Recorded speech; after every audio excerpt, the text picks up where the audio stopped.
I, 28 male, sat across from my girlfriend Vanessa, 27, at our kitchen table, trying to explain why I'd been quiet lately. My startup had just lost a major client, my best friend from college was going through chemo, and my anxiety was hitting harder than usual. I'm just processing a lot right now, I said. Work's been rough, and seeing Marcus so sick is... Oh my God, not this again. Vanessa rolled her eyes. You're always processing something. Having anxiety. It's exhausting. I thought we could talk about these things. We've been together 3 years. Yeah, and for 3 years, I've had to deal with your constant emotional dumping. Do you know how unattractive it is when you whine about your feelings? That stung. I'm not whining. I'm trying to communicate. Real men don't need to communicate their feelings every 5 minutes. My ex, Brad, never complained once. Just handled his business. Brad, the ex who cheated on her with 3 different women. That Brad. So what do you want me to do, Vanessa? She leaned back, arms crossed. Toughen up. Stop being so sensitive. Stop talking about your feelings like some therapy podcast. Be a man. And if I did that, just stop sharing. That would be amazing. Finally, some peace. I looked at her for a long moment. Really looked. Saw the disgust in her eyes when I mentioned anxiety. The eye roll at my friend's cancer. The comparison to Brad. Okay, I said. I'll keep them to myself. Thank God. Was that so hard? She went back to scrolling her phone. I went to my office and closed the door. From that moment, I gave her exactly what she asked for. Update 1 month later. The first few weeks, Vanessa was thrilled. No more heavy conversations. No more emotional dumping. I came home, asked about her day, listened to her complain about coworkers, nodded at appropriate times, then went to my office. This is so much better, she told her friend Caitlin on speaker while I cooked dinner. He finally grew up. No more crying about his little problems. I hadn't cried. I'd mentioned being stressed. But sure.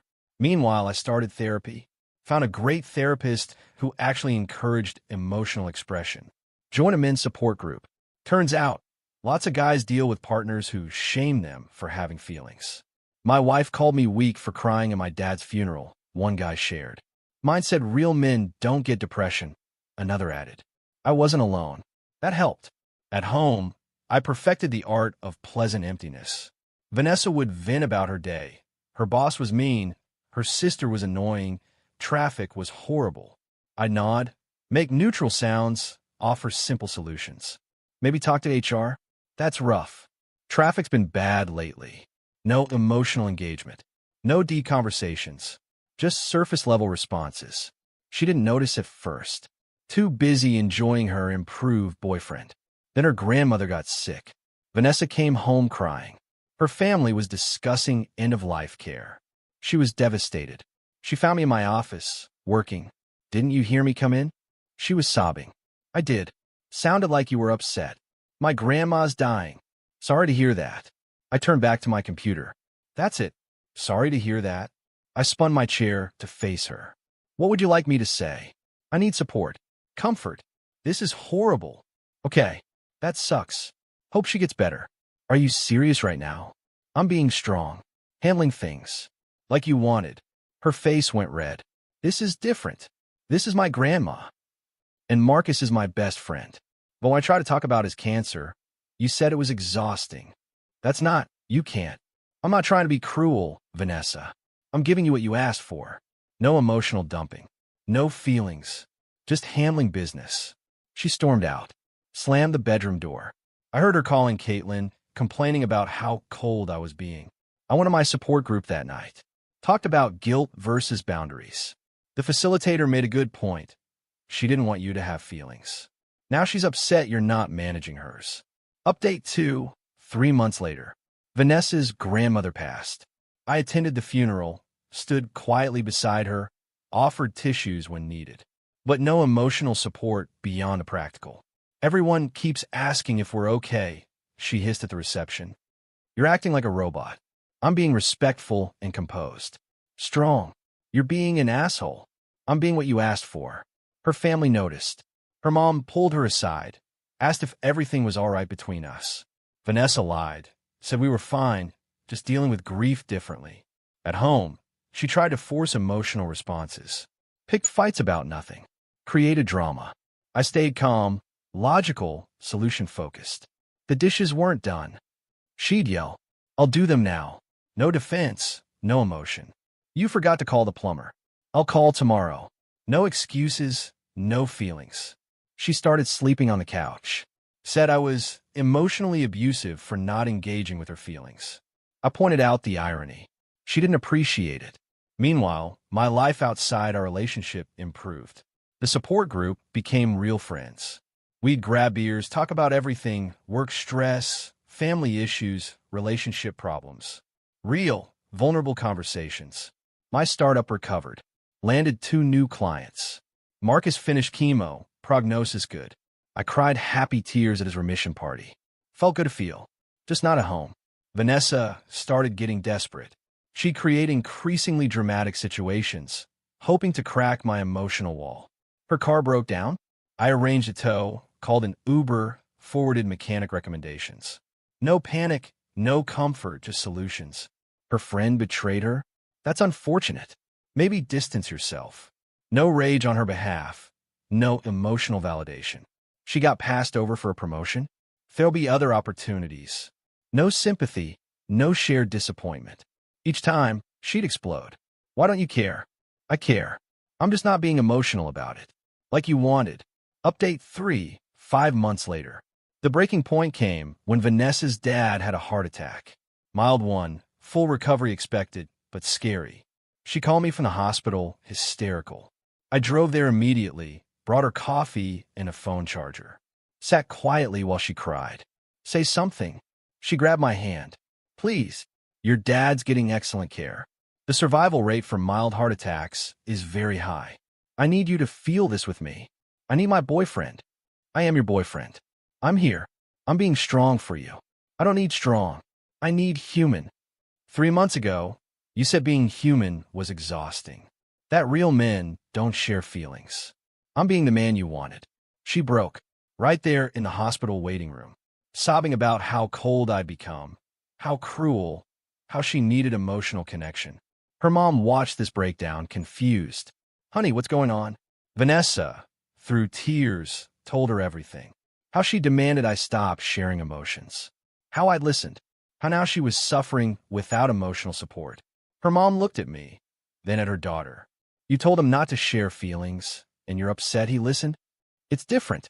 He's supposed to care about MY feelings, but not have any of his own."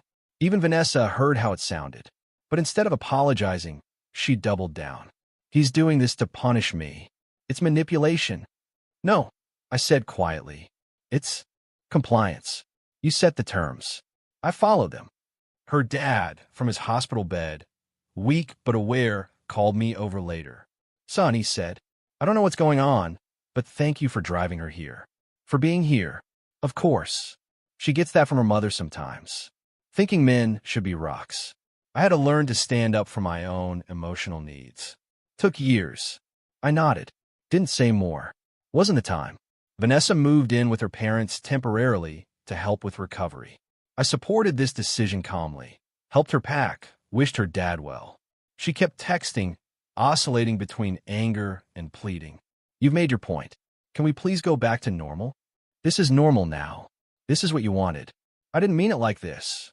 You were very clear. Real men don't talk about feelings. I'm keeping them to myself. I'm falling apart, and you don't care. I care. I'm just not being emotional about it."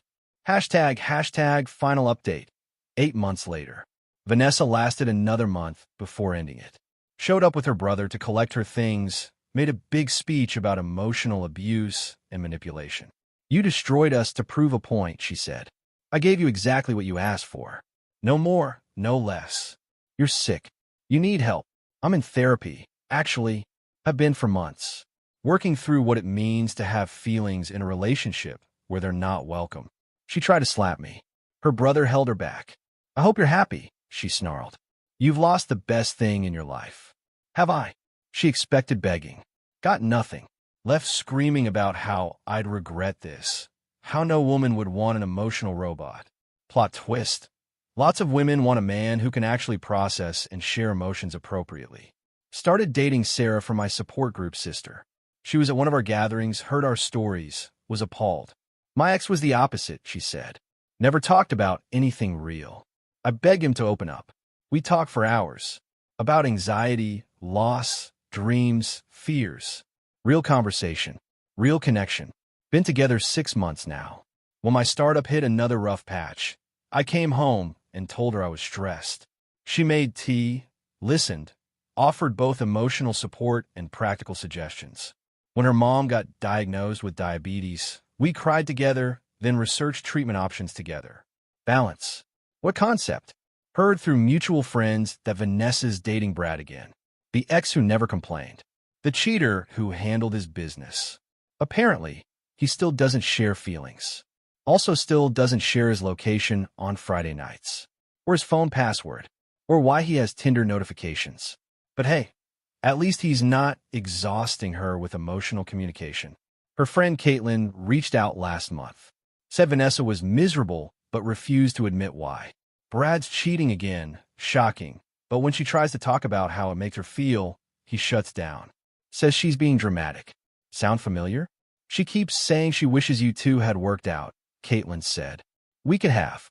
All she had to do was let me be human. She knows that now. No, she doesn't.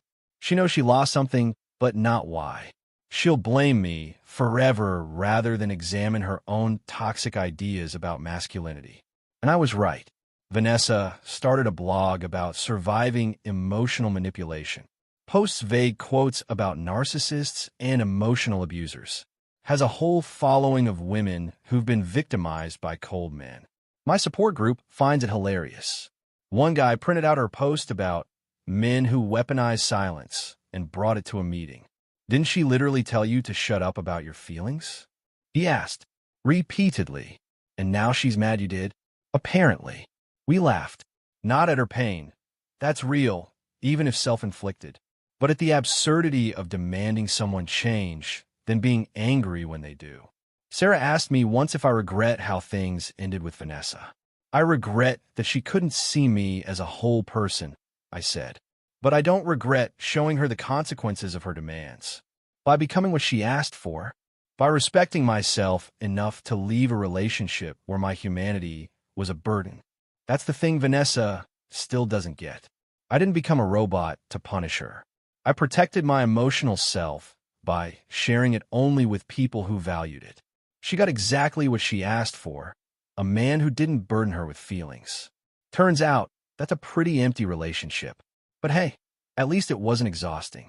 Last I heard, she's in therapy now, working on communication issues and emotional availability. Her therapist probably has a field day with the cognitive dissonance. Me? I'm good. Great, actually. Turns out when you're with someone who sees your emotions as a strength rather than a weakness, you can be both tough and tender, strong and sensitive. A real man who talks about feelings. Who knew that was even possible? Vanessa, apparently, still doesn't.